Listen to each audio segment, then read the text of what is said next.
Politics. No.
Good evening and welcome to the 2021 Meet the Candidates Forum supported by the Dyersville Area Chamber of Commerce and the Dyersville Commercial.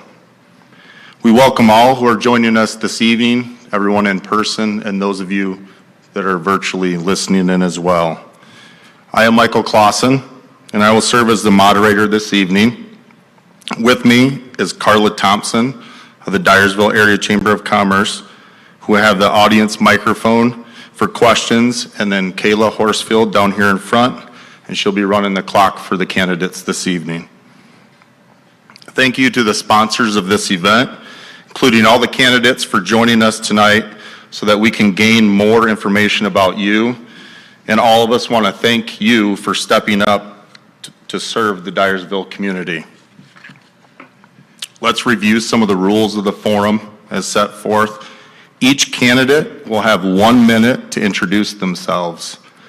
We ask the candidates 2 questions to get the forum started, allowing each candidate 1 minute to respond. After that, we will start with audience questions. Please be sure to state your name before asking your question and refrain from making comments and just ask your question.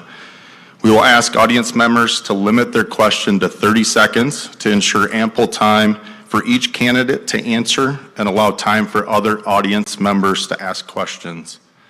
If a general question is asked, each candidate will have an opportunity to respond. If a question is directed at a particular candidate, that candidate will respond first, followed by any candidate that would like to respond as well. The moderator will rotate the order in which candidates answer questions.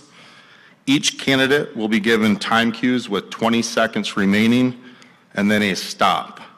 We ask that each candidate immediately conclude their remarks to be respectful of the other candidates and audience members. We will give each candidate 1 minute for closing remarks at the end. So let's dive in and get started. Please introduce yourself, the seat that you are running for, and your reasons for running for office. Reminder, you will have 1 minute to introduce yourself. We'll start down here on this end with Manessa.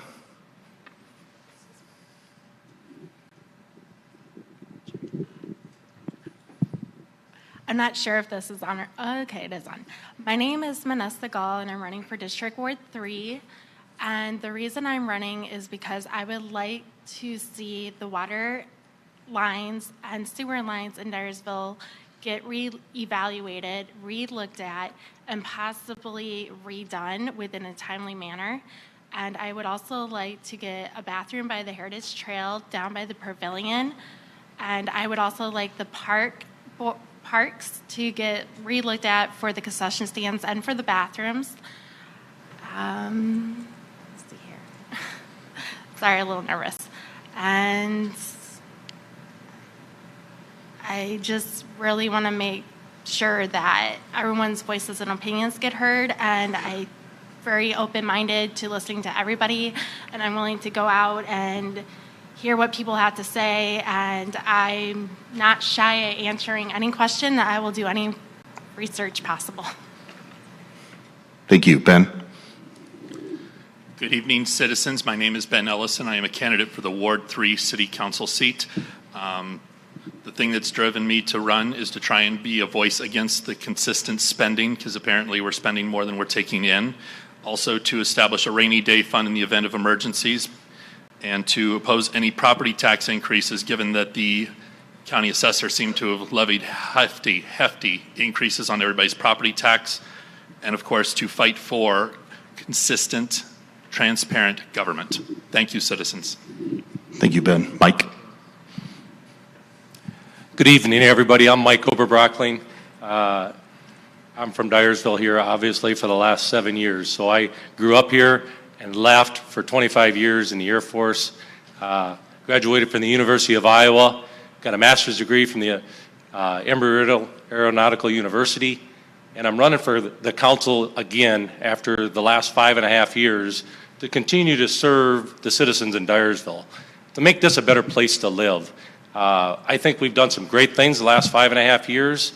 I'm always here to listen, to be approachable, And really, we can work through anything and come to a compromise as long as we're willing to listen.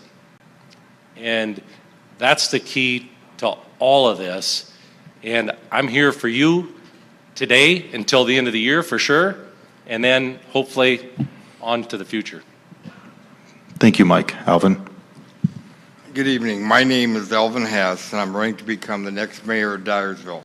I've been married to my wife, Laura, for over 30 years, have 3 sons, 1 daughter-in-law, and 4 grandsons. I graduated from Monticello Community High School in 1966, University of Northern Iowa in 1971, and majored in political science in graduate school at UNI.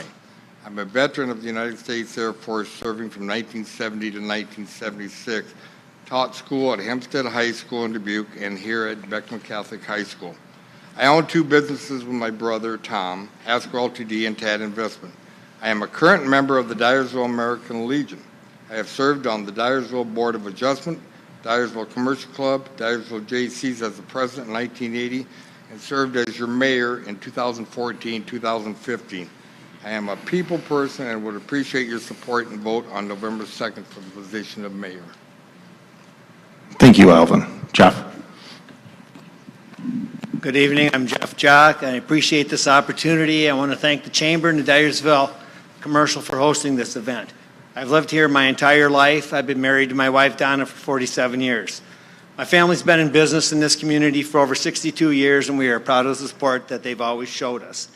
I want to ask you for the opportunity to serve you as mayor in this amazing city we're so proud of. I would like to see our city grow and prosper. I will do everything I can and strive to keep your taxes low while providing quality service to you, the taxpayer. If elected mayor, I will always be available to listen to your concerns, address your issues. I feel I can represent this city in a positive light because I know how important it is to showcase this community around the world, a special place we all love and cherish. Together, we can accomplish this. Together, we can keep shining, growing forward. Thank you. Thanks, Jeff. Tom? Good evening. I'm Tom Westoff. I'm running for the at-large council position. And a little bit about myself. I grew up in Dyersville and left after high school, went to school, worked for a few years, went back to school, and got a mechanical engineering degree from Iowa State. My wife Teresa and I, as we were raising our 2 sons in Des Moines, looked for a better place, a place that had a stronger sense of community, safer environment, and we kept coming back to Dyersville. And we chose Dyersville to raise our kids here, and we've been very happy with that decision. My first involvement in the community is through youth sports coaching. Spent some time on the Xavier School Board, and I'm currently on the Beckman Booster Club and also on the Beckman Building and Grounds Committee. Appreciate the last 4 years of having been given the opportunity, and I'd like to continue. I feel like we have a lot of good things going in Dyersville, and I'd like to continue to work on that. Thank you. Thanks, Tom. Ashley? My name is Ashley Wohlers. I'm formerly Ashley Preer. I grew up in Dyersville my entire life. I have a 1 and a 3-year-old, and a lot of people see me around the community working for Unlimited Services, which is serving individuals with disabilities. I was also part of the ATV-UTV committee. I'm running for city council at large, as I'd like to see the city's ATV-UTV ordinance permanent. I want to see more family-friendly activities, bars and restaurants coming back to this city to encourage younger people to live in Dyersville. I also feel that citizens should be able to vote on large city projects such as the 12th Avenue Bridge. I want to be the voice for the people of Dyersville. For family-friendly, I'd like to see a splash pad. We have a lot of issues with keeping the Dyersville pool staffed this summer, and it was upsetting for some people. Maybe offering an alternative so that we could bring people to Dyersville and keep the families here. Thank you, Ashley. Jim? Okay, Jim Gibbs. Been a member of the Dyersville community since 1993 when my wife Kathy and I moved back into the area. Kathy grew up in Dyersville. We've been married for 37 years, so it's been a while. I might be wrong with that date, but I'll hear about that later. But again, I'm running for Ward 1. With it, this would be my 2nd term in there. I really enjoyed my first term being on the city council. Learned a tremendous tremendous amount about the city, how the city runs. It's a fairly complicated organization, and it takes a while to figure out how things tick within city governments. And again, I'm looking just to make sure that we continue to make movement as we've got going with our business development. I think there's great relationship with our economic development, our Chamber of Commerce, things like that. And again, my goal is to continue to try to move this city ahead, and I think we've been doing a very good job at that over the last while. Thank you, Jim, and thank you, candidates, for those introductions. So here's the first question. This question will start with you, Ben. Priorities and vision for any city are important, especially a small community like Dyersville. If elected, what are your top priorities for the city? Thank you for the question. We need to reevaluate, because the one thing I heard going door to door this past weekend was there was a flood issue near the park for some of the residents because the rainwater keeps just coming right down their streets, and they literally are at the bottom of the street. There needs to be evaluation of a couple of possible needs of stop signs in those residential areas, because I would observe traffic flowing a lot faster than 25 miles per hour. And of course, the bridge that's been being pushed that I do support, but it needs to be built correctly, and it needs to be built with decent planning and without any waste and bureaucracy. Thank you, Ben. Mike? Yeah, thanks, Mike.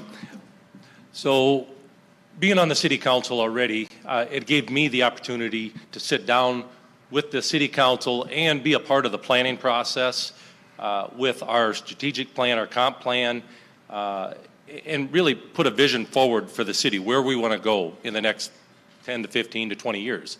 The top priority right now, the citizens have talked about, is the 12th to 13th bridge. Now, with that being a priority, that doesn't mean that's the only thing we do. Obviously, when you start talking about goals, there's goals of increasing the economic development, lessen the, if we continue to grow as a city, as we have the last number of years, that allows us to keep the taxes lower. So continue to meet the priorities that the citizens set forth, and then continue to grow. Thanks, Mike. Alvin? I developed a list of priorities when I first got into this again, and the first one I put down was the downtown revitalization. I would like to encourage and support new bars and restaurants downtown, because it used to be you could have one drink at each bar and you're really happy when you got home. Now you're pretty sober anymore. So I'd like to see increased support to these existing bars and restaurants. I'd like to see all the buildings on Main Street become handicap accessible. The bridge from 12th to 13th, I do support that and would promote it. The infrastructure, I'd like to see us do a balance between the parks and the trails and what we need, and the sewers and the water lines and those issues. Some issues should be put up to a vote of the public. I realize some people feel when you elect 5 council persons that they should make all the decisions, but I do think there are some issues that possibly could come back to the community to vote. The growth of the debt has gone up quite a bit since I was mayor. It's gone from $12.5 million. Thanks, Alvin. Jeff? Thank you. Good evening. Prior to me will be building a strong community, because I think we have an awesome foundation that the past administration has worked on along with the council. I think it's important that we continue to look and build businesses both downtown and in the area shopping malls. We just can't concentrate downtown. I think we need to continue to recruit commercial businesses to Dyersville. Those businesses will bring more opportunities, more people to enjoy our community. I also think that the recreational opportunities should be continued to growing too, because it's important that the people, young people here, and they like to have trails and recreational pickleball and swimming pools and things like that. If we want to keep our young people here, we need to provide opportunities for them to grow and a reason to move. Thank you. Thanks, Jeff. Tom?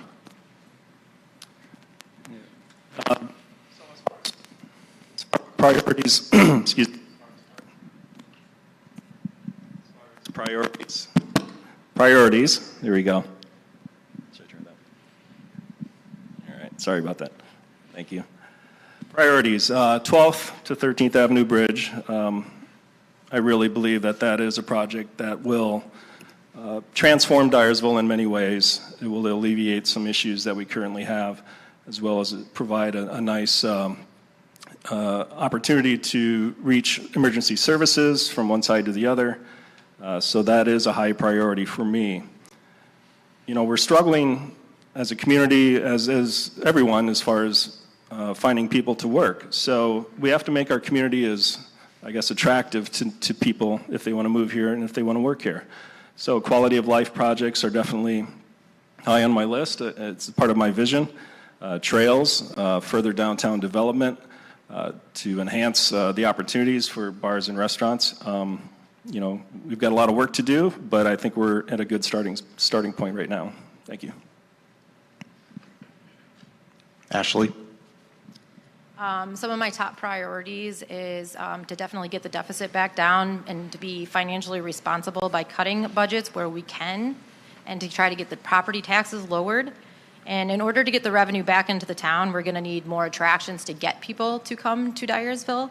So I feel like if we had like the splash pad or even more restaurants and bars, we could get people in here to see this beautiful town.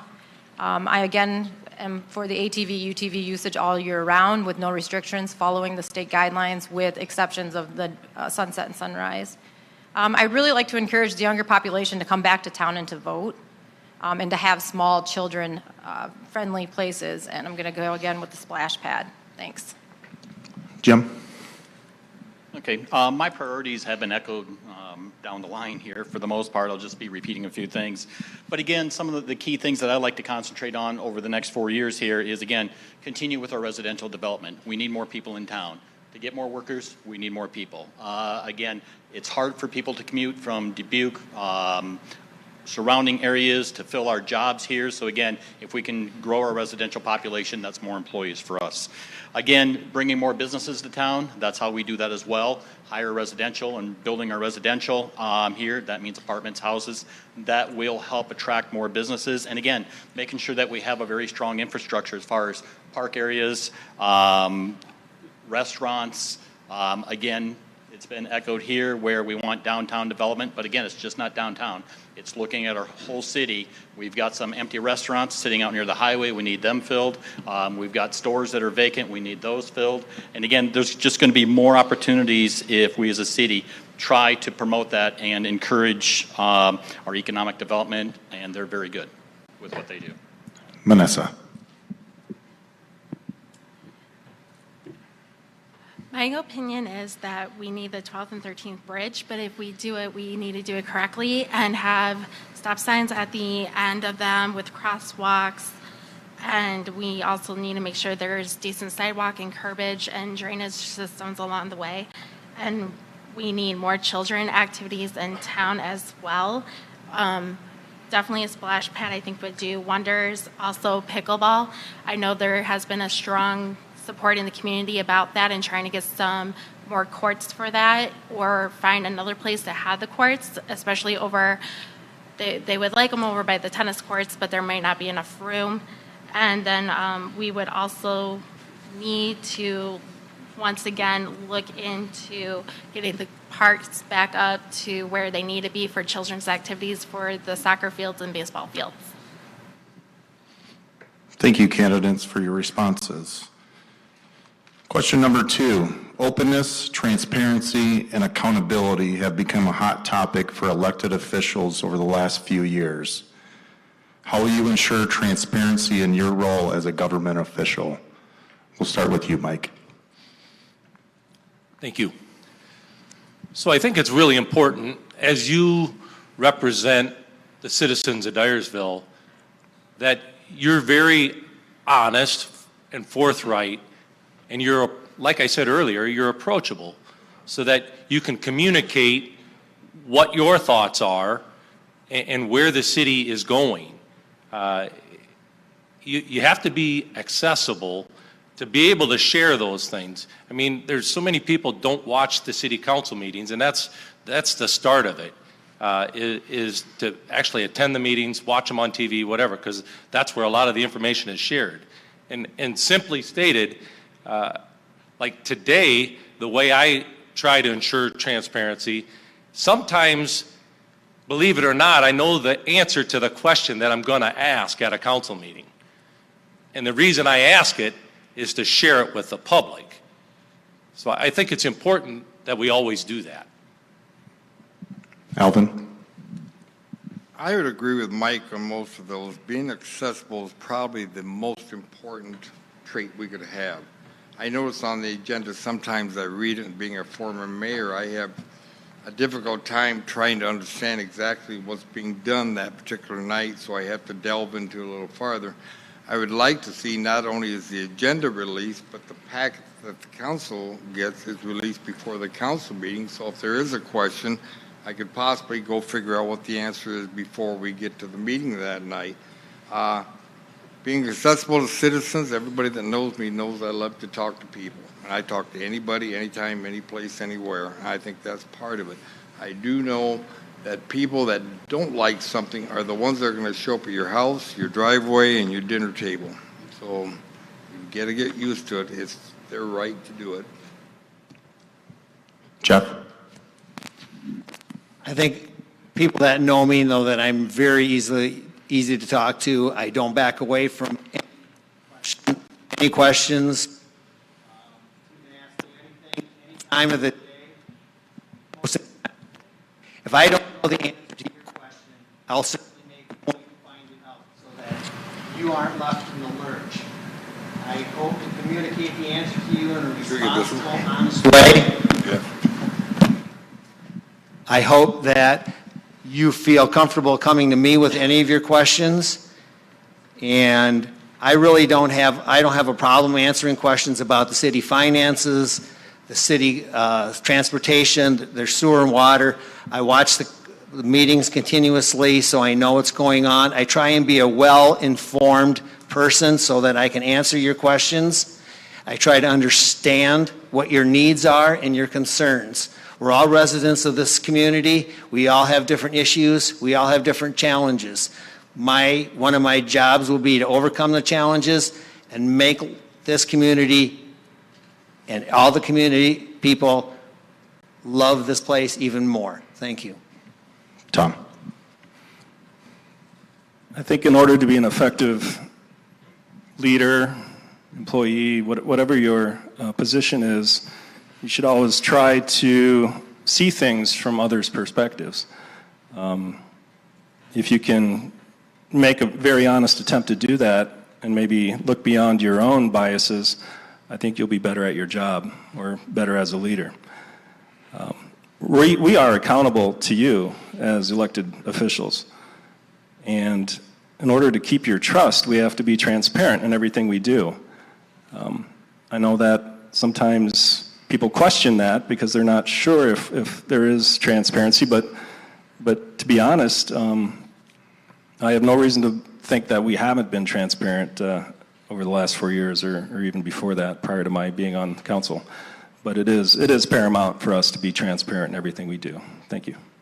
Thanks, Tom. Ashley? Transparency to me means blending in, and right now I don't feel like the city of Dyersville residents get to really talk to the council.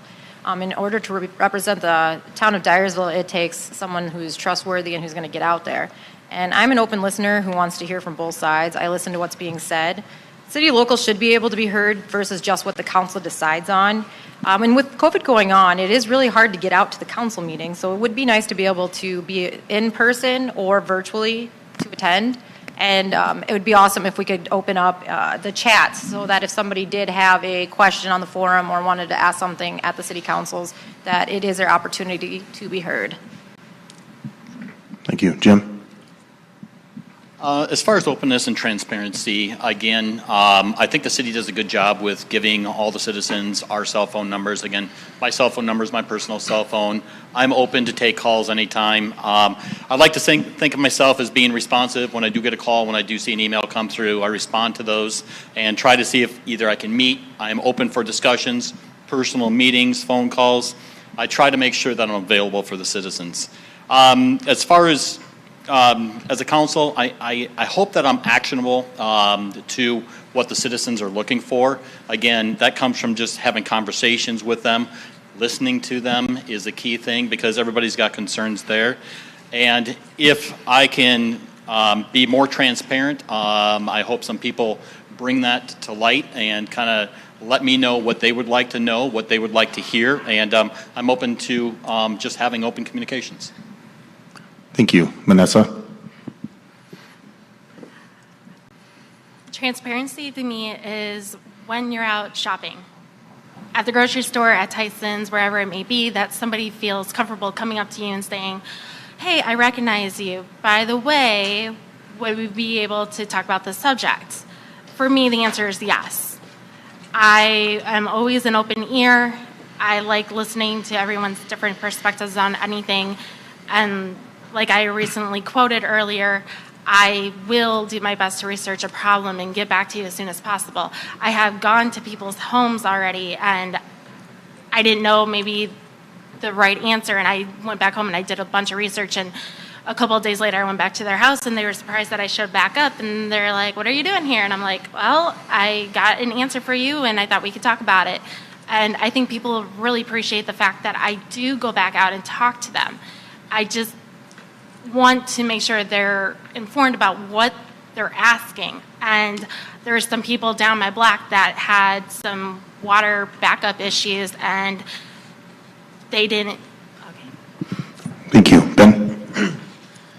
Well, transparency is one of the 4 bullet points that I'm running on, but it all revolves around strong communication. And the accessibility part with strong communication is I would love to have seen some of our city officials be at the Dyersville market just tabling there to answer questions from our community or from our citizens or at another town event. You can be that accessible at a town event where a lot of people will congregate to shop, to do whatever.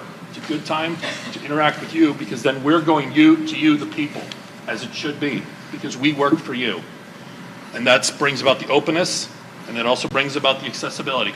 But I also would do a personal blog, if elected, on my webpage that would be accessible for every citizen to get to. Thank you.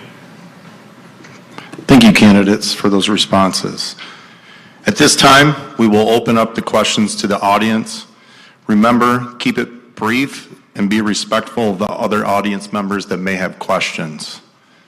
Carla will have a microphone with her. She's in the middle there, so if you have a question, just raise your hand. Hello, I'm Patrick Vlant. I live in Ward 3. Had a nice little flyer from Miss Gaul, Manessa Gaul, kind of stating her platform and questions for her. It's two-part. One of your platforms was re-examine the library budget. My question regarding that is, what specifically about the library budget is your concern?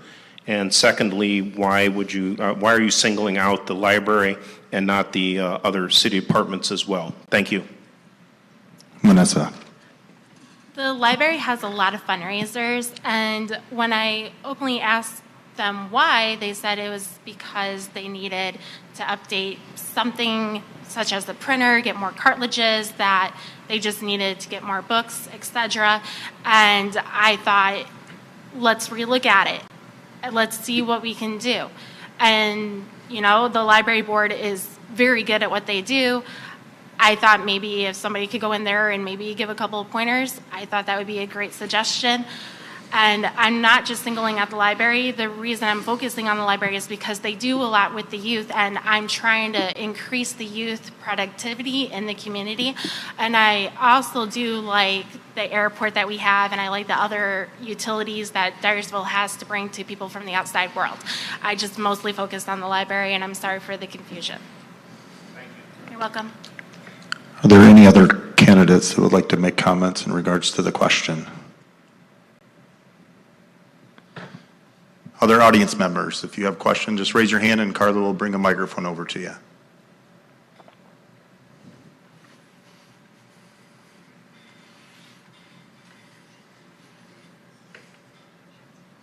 All right, I have another question, and we'll let the audience members think of a question if they do. Just make sure you raise your hand after we're done going through the candidates here. If you received a $1 million grant to use for the city any way you wanted, what would you do with it and why? We'll start with you this time, Alvin. If I had $1 million, I would probably start investing in the downtown and the promotion of Dyersville even more than we've already done. I think we live in a tremendous place. I'd like the rest of the world to see it and be involved in it. I don't know, $1 million, that'd be a lot of money. I'd have to think about that. I've never thought about that problem because being a former mayor, we spend more time trying to figure out where to get the money to pay for what we got going on. But there's always places we could put the money. We can invest it in additional recreational areas. We can invest it in the sewer plant upgrade. We can invest in water. There's a lot of places that money could go to serve the community. Thank you. Jeff?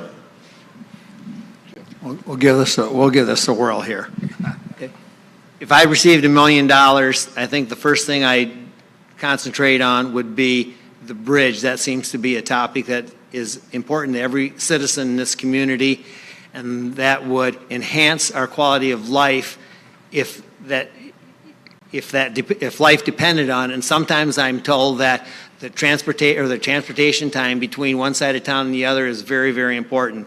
So that $1 million would go a long way with our bridge. Secondly, I would invest that money in more recreational opportunities and try and bring more businesses to town. Businesses today really feel that the opportunity to grow is within the community, and if they see that we have those opportunities, I mean, you look at the investment that people have made in town right now with the new restaurant, the new bar, Fuse, coming to town, and besides, we're concentrating on bars and restaurants a lot, and it seems like there's other opportunities that are available to us besides bars and restaurants. Thank you. Tom? So I think when we look at $1 million, it seems like a windfall. So to me, if we can leverage $1 million, a lot of the grant opportunities that are out there within the state of Iowa require a matching fund. So if we could take $1 million and say, okay, let's find these grants that will help us do the things that we want to do that are requiring a match. So such as we're looking at possibly doing some river improvements, creek improvements, stream improvements, whatever you want to call. We've done some work at Bear Creek. We're going to look at the Macokota as well. Those all require matching grants typically. So we can leverage that $1 million. The bridge, like Jeff mentioned, that's obviously a high dollar project. So $1 million would definitely help impact, reduce our costs there. So leveraging that $1 million, I think, would be our best bet to spread the wealth around a little bit and do a lot of good. Ashley? Well, $1 million is a lot. But I would like to hear from the city of Dyersville, where would you guys like to see it spent? If it was up to me, I would do recreational. I'd like to see some young children activities. I would consider if Dyersville wanted that, I would continue to reface downtown Dyersville. I would really like to see a stoplight controlled intersection by Beckman to eliminate the 3 p.m. congestion, especially with the teenagers that are out driving. I'd also like to clean up the creek beds to prevent the west side from flooding. Thanks. Jim? Okay, one of the things since I've been on council that I would like to see improve, but again, it just depends on where the money's going to come from, are the sidewalks throughout the city with it. We have a lot of people that walk on the West Side Park trails, but again, once you get outside of that, the sidewalks are deteriorating pretty rapidly. They're not in very good shape. We're doing some good work in trying to make some handicap accessible curb entrances and things like that. But again, there's just a lot of sidewalks that at some point in time are going to need addressed. And I think that would be a good place to start. Thanks, Jim. Manessa? I also agree with Ashley. I would let it up to the voters. I would put out a survey and have people come in and fill it out or go online and fill one out, and then the council members would pick the top 3 and we would debate over what would be the best fit and then let you guys decide on what we decide and then go from there. Ben? Well, if there's no matching requirement, pay down the debt would be an option. First responder needs would have to be addressed if they have any, but the I did like Ashley's idea with the Beckman light, but I would like to expand upon that. That Hardee's that went out of business, why not have Beckman envelop it and run the four-way intersection across from the Tysons and the bowling alley street, right across into what would be a road there that would connect Beckman, and put a stoplight at that four-way intersection. That way you eliminate any of those left and right turns when congestion strikes for the schools or school events. Thank you. Mike. So I think it's been echoed several times, but it comes down to infrastructure and quality of life. Infrastructure, we're marching down a road, so to speak, more like a bridge. There's a lot of funding required there. We keep moving the ball down the field. It'd be nice to have $1 million to move that a lot further down the field with some engineering costs. But then also in quality of life, we talk about there's been a lot of publicity and support for improving our aquatic center and improving our parks, our trail systems. So really and truly, $1 million doesn't go very far. Not very far at all when you start talking about this. I mean, we have engineering costs for this bridge at the tune of, $700,000, $800,000. So right there, that would pay for the final design for our bridge. Thank you, candidates. We'll open it back up to the audience members. If they have questions, just raise your hand, and Carla will bring a microphone over. Remember, this is your opportunity. You got the candidates in front of you, so take this opportunity to find out more about them.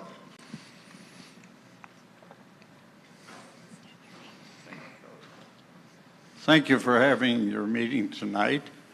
Just thinking about that $1 million, the first place I'd probably try to look for it would be on Highway 136. It should be 4 lanes. And I know years ago I fought to get it 3 lanes, which was a big improvement. So, and by the way, my name is Joe Ertl, and I live on 13th Avenue Southeast. And as far as the bridge goes, the people on 13th Avenue, we do feel whatever is good for the city is good for 13th Avenue. We are not really opposed to 13th Avenue being put through at all. And we do appreciate that the city has held meetings for this, and I think that's a good thing for you to continue to do. So, but there's one little thing with it I would do, is when you have a project, that is to notify the people who are involved in some way with that project, rather than us having to read it, say, in the Telegraph Herald on the morning of the meeting. So if you could get us a little more notice, that would be good too. I hate to sit here and seem like I'm a complainer, but you've done a great job with the community. And everyone that's involved should be commended for that. Thank you, Joe. Do you have a question for the candidates, Joe, or was it just simply a comment? Not really. I just had the comment Okay. here. I Thank thought you. it was appropriate. Yeah. When you got $1 million to spend and other things that you've done good, you should be complimented for it. Thank you. Thank you. Any other audience members have questions for the candidates? Looks like one here in back.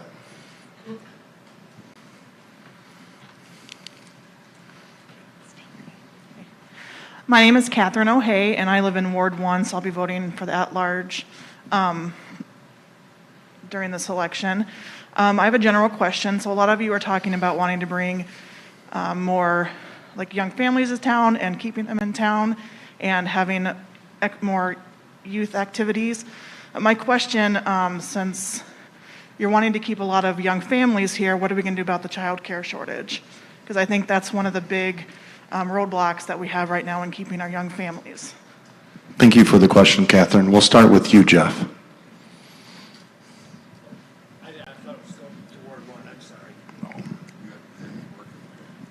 I understand the child care issue, and especially when COVID hit, that put a demand on everybody's child care opportunities, and they seem to diminish a little bit.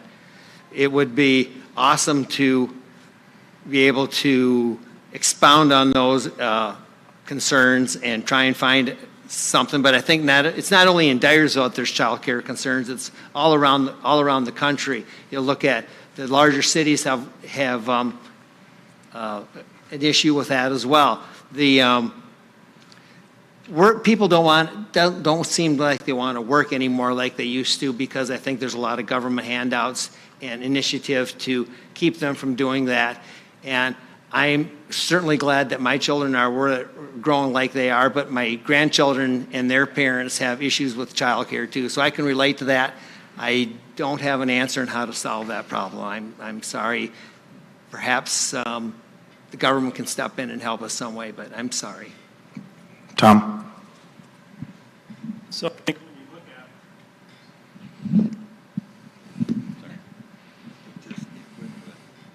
I think when you look at some of the challenges that are out there today, the child care shortage is a big one. And it compounds the labor shortage. Because obviously if you have people that can't find child care, they can't work even if they want to. So there's a compounding of issues, and those two I think are intertwined quite a bit, especially for younger parents. As far as government's role in finding a solution, I think we should try to find a solution. And like Jeff, I'm a little bit at a loss right now, but it's worth our time and effort to research, to investigate. It's an economic development issue as well. So we've got great people in that department. So the more we can do as a team to try to find a solution for that, I think the better off we'll be in not just the child care issue, but also the labor shortage. Thank you. Ashley? So I am a mom to very young kids, so I can definitely relate to this. And I know the old wives' tale is it takes a village to raise a child, and I can completely agree with that. So I think that we need to really keep an open communication, and that's on Facebook. I know that there is a Dyersville area mamas group that it's ran and it's monitored at all times, and to keep maybe we can talk about keeping or getting something in the paper that is just a forum for just moms who are needing daycare or daycare who needs children. I know that a lot of the daycare providers, when they get sick and you don't have anywhere to go, maybe more drop-in daycares. So that would be my only option. That's how I'm word of mouth, moms to moms. So that would be my options. Jim? Yes, I really appreciate the concern. I mean, the Kid Project is basically in my backyard, and it's very busy over there. And just of recent, in the last month or so, I had my daughter lost their babysitter, so they had to scramble to try to find something. Luckily, they did, but I'm not sure what they would have done if they wouldn't have just happened upon somebody who had some openings for them. You have a great concern. I think as a city, this can be a discussion topic for us to see what we can do, if we can influence higher government authorities to see if they can assist us. I think you brought up a good topic, and I think we just need to do some more research on it. Manessa? St. Mark's Enrichment Program out of Dubuque is wanting to expand more into Dyersville for the after school and before school care program. So I think because of them wanting to expanding, they want to have more employees out here at the Western Dubuque Elementary School. So that in return would help parents who have children already in school. For the children that didn't, or for the parents that don't have children in school, yes, there is a demand for that. And yes, maybe we can look into maybe another daycare center coming in, like Kid Project. That would be wonderful. But I do know that St. Mark's does want to expand more into Dyersville, so I know that will definitely help a lot of people. Ben? This is definitely a growing problem with contributing also to the large labor shortage around the nation, not just here in Dyersville. St. Mark's would be a good example of how it would help offset that, but I also have to imagine there would have to be something that would have to come down from the state of Iowa pertaining to a grant or some sort of child care tax credit that would be necessary to offset these excessive costs. But for the city of Dyersville, I don't see how the government itself could respond to it without getting help from higher up. Thank you. Mike? So I agree that it's definitely a problem out there. I think it's a wider problem, obviously, than the city can solve by itself. But just because it's a wider problem and a greater government problem doesn't mean there's nothing we can do. You know, when we had a housing study done here in Dyersville, and we determined that there was a housing shortage and we didn't have enough workers because one of the reasons we don't have enough places for them to live. Well, I think we've done very well in that department and continue to get better. But along those lines, Catherine, I think what we could do is stimulate child care, whether if there's a way to in-home care, child care centers, our industry partners here in the city, that maybe there's a way to incentivize those organizations, those functions, to whether it be taxes, child credit, whatever. Alvin. Having been out of the child care business for about 35 years, I'm kind of a little bit not sure where to go with this. I do think it's a valid concern. I think there's a lot of providers that provide child care here. They would be a source of valuable information on what could and could not be done. I think the KID project has turned out to be a fantastic project. I don't think the government is the answer to everything, but I think it can be a factor to maybe stimulate or help or to provide for the stimulus of another KID project type of facility. The St. Mark's, well, that's something I didn't know about. I think it'd be something we have to look at all the facets and make the best choice for the majority of people, and maybe bring some parents in that have kids and say, what do you want? Thank you, candidates. Great question, Catherine. Open it back up to the audience. If you have a question, just raise your hand.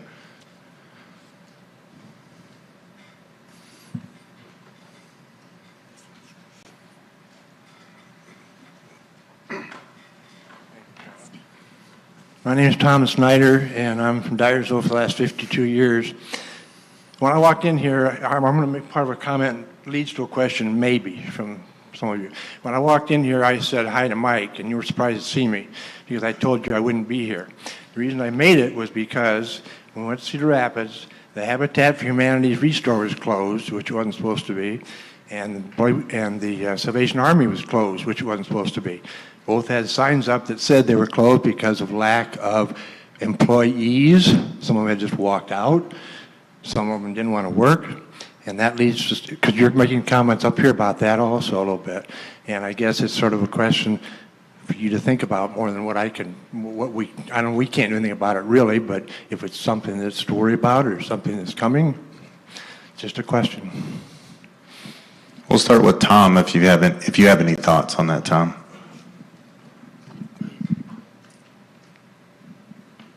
So the labor shortage is an issue that I can't escape because I live with my wife as a human resources manager. So it's a problem. It's a big problem. If we want to keep our businesses viable, not just in Dyersville but in this country, we have to find a solution. And right now, I'm not sure that anybody has really come up with too many options in that regard. I know we've tried some things at the state level, tried some things at other levels as well. You know, at the city level, as Mike mentioned earlier, we did do some housing incentives for multifamilies just to fill that gap because there was a void. So we felt like that was one step to help because people were living in Dubuque, working in Dyersville, and then they got tired of the commute and just found a job in Dubuque. So that was one area, but obviously that's not the total solution for any of the mounting problems in this area. Ashley? I think with the labor shortages and we're growing in the industrial plants here on our southwest side of town. And I think finding more incentives for people to come to Dyersville and to work in Dyersville is huge, but I also think that the COVID pandemic is playing a lot of part in it, and we're following the CDC guidelines just as good as we can. So I think that if we want to keep following the CDC guidelines and to offer incentives for people to work. I know we had a lot of shortages with the Dyersville pool this summer, and a lot of people were upset about that. So I would say we got to find a solution, and working as a team together with the council and the city of Dyersville to find that solution. Jim? Okay. I would agree with what Tom had said, that we, as a city, tried to promote bringing more residential, more multifamily into town. I think that helped a lot. Because outside of that, to be honest, I think businesses within the city limits of Dyersville and surrounding areas were just kind of taking workers from each other. We just need to grow the pool as a whole. And again, more residential, more multifamily development has helped that. I face this every day. I am the HR person at the business that I work at. And again, we just had this same discussion this morning in our one of our meetings, and nobody had a solution for it either. So again, I think as a whole, if we could get some businesses together in town just to try to brainstorm more to see if we can bring more people into town, that's what we need. And just, I think there's been some creative things that have been happening with some of the businesses in town. It'd be nice to be able to share that and see if we can get a consensus on it and try to move forward. Manessa? I concur with everyone else's statements up here that the housing has expanded with the apartments being built and also different spots where you can purchase land in different districts. I think that will help.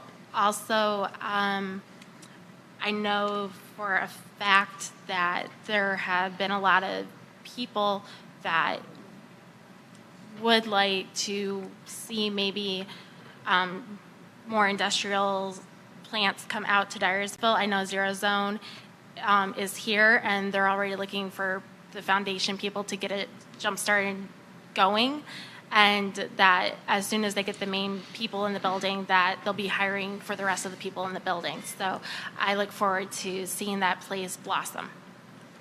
Ben? I'm afraid the problems are going to continue to persist. The more the government's willing to pay at the national level, people to not work. When you start to cut that back, as Bill Clinton did during the 90s, people went back to work. But I also think with going around the Dubuque County and the state of Iowa, I've seen the shortages. I've seen restaurants close their lobbies and allow drive-through only. I've seen stores shorten their hours, as you have. It's a scary thing to see. The work ethic in the country is a problem, but I also think there is a solution. Instead of trying to push our kids to go to college, find a way for them to get an apprenticeship somewhere or find a trade school somewhere that would give them the ability to learn a trade to go back to work. Mike? Tom, thanks for the question, really. You know, everybody has seen this across the country. I think what we need to try and do is continue to be more innovative. The people aren't necessarily there anymore. The way we serve people and the way we do business and the way we build things, our industry has to continue to be more innovative, to take less manpower to do it. How we can do that, I know we opened a learning lab, the Dyersville Economic Development Corporation, I see several members here, sponsored, really stimulated the learning lab coming to town. Those kind of organizations only can really help businesses work through these problems and put critical thought to it. Make this place a great place to live. Will get people to want to come here as well. Stop sign. Alvin? As I drove around Dyersville, we went by scale models one day, and there was a sign that said, hiring bonus, $2,500. Then I looked across the street to Modernfold that said, medical and dental, day one, no waiting. And then I go out to Tommy out here, and I see a sign that says, starting at $20 an hour. I don't know how much better it can get. It's just we don't have the people. They just aren't here right now. What do we do to get them? I don't know. Maybe the government's got to slow down the assistance and saying, hey guys, you're going to have to be weaned. You've been on this program too long. A lot of people don't want to be weaned. A lot of our older citizens of 62 to 65, those people had the opportunity to jump at their retirement and they ran. They got away from it. So now we lost a lot of good people at the top end. Jeff? Well, We have $1 million somebody's going to give us, right? Hopefully we can do something to perhaps incentivize some of the employees to come here to Dyersville to work. I opened up the Eastern Iowa Shopper this week, and there were 4 pages of help wanted ads. I see Mr. Ertl out here. I know he struggles every week, every day to have people come. The business is there in his plant and everywhere else. It's the struggle to find workers. And if we take away the incentive to stay home and not work, that would certainly curtail the inability to have people not go to work and incentivize them to work. Every day I turn on television and it's airlines and shopping malls, and it's unfortunate that we have to live like that. When I was young, and I see a lot of people out here, we had to work. If I wanted to go out, I had to work for money. And right now, some of the young people, sorry, I got the stop sign. Thank you for the question, and thank you for the responses, candidates. Probably have time for one more audience question.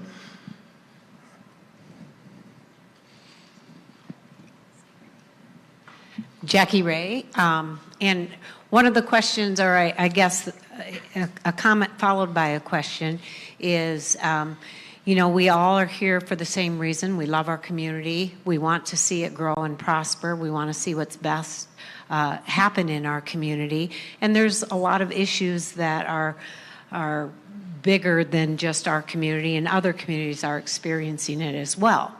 One of the things that we have that really nobody else has is the kind of attention that we got on August 12th. And I'm not saying that that's an answer to everything, but Dyersville shone very bright to millions and millions of people, and it's a way that we can differentiate ourselves from other communities that find themselves in the same problem. So my question, or my challenge to each of you is, what would you do with that opportunity that we had and continue to have, and hopefully will have for many years?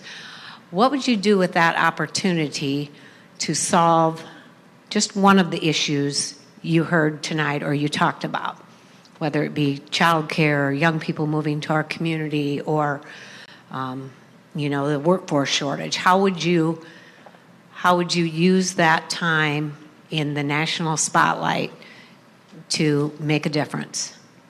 Thank you, Jacque. We'll start with you, Ashley. So if I had the opportunity to hit on something tonight, it's really going to be bringing the younger generation back into this town, because that would be our workers that could help us with staff shortages. That could also be our people that are our daycare providers. It's the people that are going to be the voice of the community. And I mean, once everybody here, I mean, that's the potential new people of our city council. Heck, it could even be a president of the United States one day living in Dyersville. We don't know. So I would really challenge on getting younger people back into it. I think that's the most important thing in today's controversials. Jim. It's kind of in the workplace when you're trying to attract employees. You want to make sure that you have the best culture you can possibly have to try to bring the people into the community, into your workplace. I think with what has happened in Dyersville over the last couple of months here, and again with the spotlight that we're in, is to really promote Dyersville as best as we possibly can to be the place to live, to try to get those people looking at us, viewing us, maybe even being jealous of us at this point in time, get them to come live here, because again, we have a fantastic culture. People in the Dyersville and surrounding areas love it here. They stay here. They raise their families here. And again, that's what we really need to take advantage of at this point in time, promote people to move here. Manessa.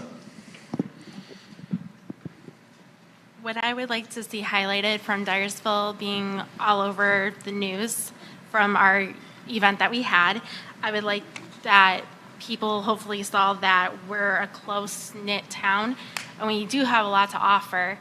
And people have come here from different states just to see the Field of Dreams, and then hopefully also the tours also go through town to show them the Basilica, our historical church, and also our murals now that we have in town that we are opening up to many different things historically and more currently, trying to get more with the times. So I think, as long as we can keep making the town look very beautiful in every little which way, I think that would be great.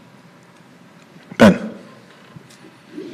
That is a very broad question. I commend you for it. Dyersville definitely put its best foot forward and its best face with the recent spotlight that it was on the city. To grow upon that is similar to what the culture of this city is. It's going to be a baseball town with the upcoming fields that are going to be built. Build something around that to promote the city, to promote growth, to promote tourism, and also keep that small town America feel, because small town America has been vanishing from right before our eyes for the last several decades because of the big cities. So if there's a way to do that, to promote it all and show how hospitable we are as a small town community, to promote that growth and to promote what makes Dyersville, that's the opportunity that I would do, just to keep it as local as possible. Thank you for the question. Mike. So what a summer Dyersville had. The national spotlight, everybody to a T. I mean, we really shine, and we're very fortunate for that. How we can use that to solve some of our problems, I think it gave us some of the visibility this small town needs to get large amounts of money. I think we stand to compete much better for grants at the federal level. How many towns of 4,000 people are well known across our national legislation? I mean, it's incredible. What can we do with that visibility? Attract investors. We had every baseball owner here from the Major League Baseball. Those guys have a lot of money, and they know people. Let's use them to showcase our town to them, and then improve the downtown, improve our recreation areas. Let them sponsor it.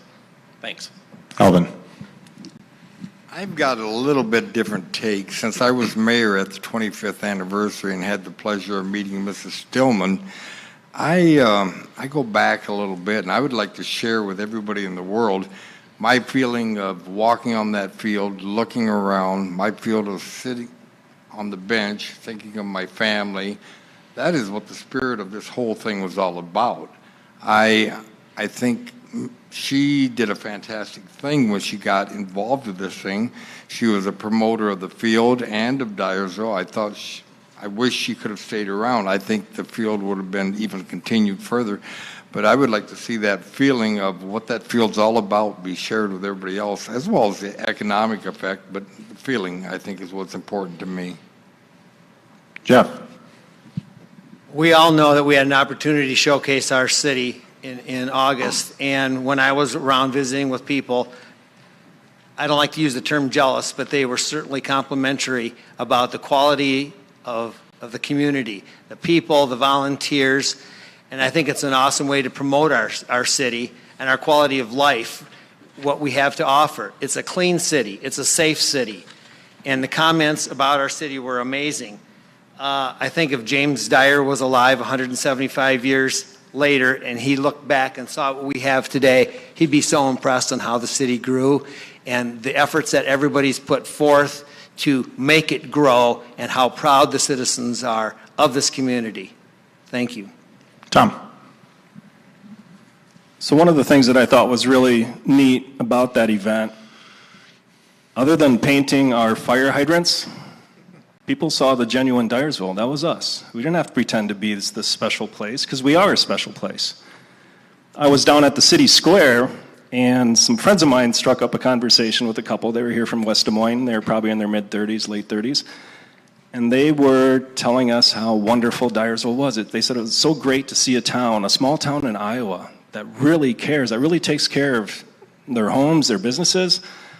And they lamented about when they go home, and they were both from different towns in other parts of the state, but towns that were probably about the size of Dyersville, they felt like their towns had really gone downhill. So we have something to be proud of here. We had a showcase, and I thought we really shined.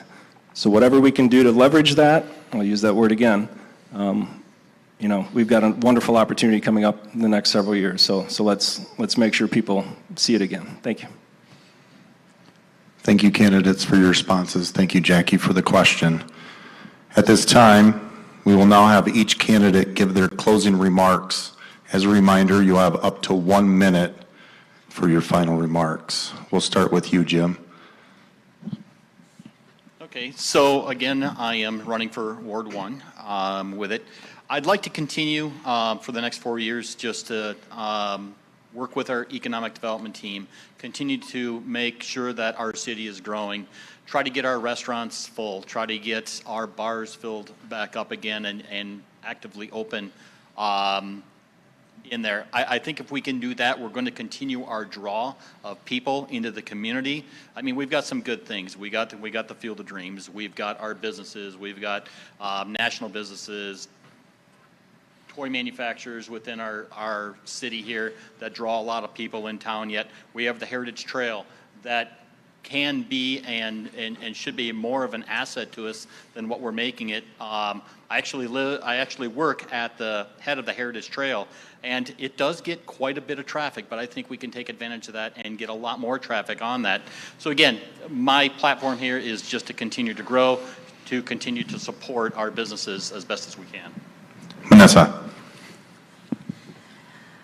My name is Manessa Gaul, and I'm running for District Ward 3, and if I were to get elected, I would do my best to make sure everyone in my district is heard, and I would be willing to go out and make sure their voices were heard in the correct manner and be able to do follow-ups with them at any given chance if they would let me be their voice. I would love to be their voice, and that's all I have. Ben. Good evening, everyone. I want to thank Carla, I want to thank Kayla, and I want to thank our moderator for doing a good job. I want to thank you all for coming. My name is Ben Ellison. I am a candidate for Ward 3. My biggest thing is the property tax increase talk that was going on earlier this year. I will oppose, if elected, any property tax for the duration of my term. And as far as what's going on, I stand for accountability, prosperity, sustainability, and transparency. And the reason for that all of that is because as long as government has the power to tax and borrow, they can and always will take away from the people whatever they need to bail out their spending programs, issues, or projects. So for that, you can count on me to oppose any property tax increase over the next 4 years for the city of Dyersville. If you want to talk to me, I'm easily accessible after this forum. Thank you, everybody, and God bless. Mike. Thank you. Everyone, thanks for coming. Thanks for caring about your city enough to come tonight. Thanks for the guys and gals that are joining me up here. I'm not a big fan of sitting in front of a crowd like this, but it's part of it. And I'm here for you. I would like to continue to improve our infrastructure in our city, improve our quality of life, all doing that while, much like we've done in the last 5 years, maintain our tax rates, maintain our current spending levels that we've done very well, responsible spending, and then make a difference. And then the last thing I'd like to say is continue to listen. Listen and work together. It's all about compromise and listening to know what the issues are. So thank you very much. Mike Oberbroeckling, Ward 3. I'd appreciate your vote. Alvin. Having served as Dyersville's mayor before, I've gained a lot of experience and knowledge about our community and its citizens. I'm the candidate before you that has had the experience serving as mayor, and I know what needs to be done. I learned a lot during my 2 years as mayor, and during the past 6 years, I have watched the growth of our community. I believe there has been a lot of positive events that Dyersville has become a community all of us can take a great deal of pride in. Going forward, there are going to be several issues we will need to address. I believe knowledge and leadership of your next mayor will be very important. I believe I have that knowledge, leadership ability, and desire to make that happen. Everything we are talking about tonight is about you, our family, and our friends. If I'm elected as your next mayor, I pledge to make Dyersville the place where you do want to live and play. Thank you. Jeff. In closing, let me say a vote for me is a vote for unity in our community. Many of you know me. I have and continue to support local businesses and organizations. I've lived here for 66 years, raising 4 daughters with my wife Donna and being in business for over 50. I feel we have a connection. I believe we share common values. I will represent the citizens in a financially responsible manner. I will listen to your concerns, learn about your issues, and lead our community forward, building on the strong foundation that we currently have. Together, we can bring even more opportunities to you, your families, businesses, and people looking to call Dyersville home. I don't know anyone living here who's not proud of this community. To accomplish this, I need your vote November 2nd. If there was a book about past administrations and a chapter about each one, what would stand out in the years 2014 and 15? 2 years overshadowed and still haunted to this day by controversy, conflict, and chaos. Many of those remember those days. Nothing constructive, only bad press. Thanks again for inviting me here. God bless you and watch over you and your family. Tom. First, I'd just like to say thanks to all the new faces up here. Ashley, Manessa, Ben, you too, Al. You're not new, but, you know, and Jeff. I think it's a good sign to see people that want to be involved in this. It's a lot easier just to stand by the sidelines and criticize, but to actually put your name on the ballot, I think is a great thing, so thank you for that. 4 years ago, you put your trust in me. You didn't have a choice. I ran unopposed, so I understand that, so I'm not going to get a big head. But 4 years ago, you put your trust in me. And hopefully I've repaid that, and I've earned it. So coming up November 2nd, please put your trust in me again. Thank you. Ashley. I'm Ashley Wohlers. I'm running at large. I am a young person with big, fresh, new ideas to drive people into the community and to help with our labor shortages, hopefully with the people coming in. I want to work for you to help lower the deficit and spend money wisely without causing more debt in a responsible manner. And it doesn't matter who up here wins, we all have Dyersville on our priority list. We will keep Dyersville beautiful, and you the citizens of Dyersville, is what makes this town perfect. Thanks for coming tonight. Great. Thank you, candidates, for your time this evening. We greatly appreciate each and every one of you throwing your hat in the ring to serve the city of Dyersville. Thank you, members of the audience, for your questions, your participation, and making it a priority to be an informed citizen. Please be sure to vote on November 2nd. Thank you, drive safe, and have a good evening.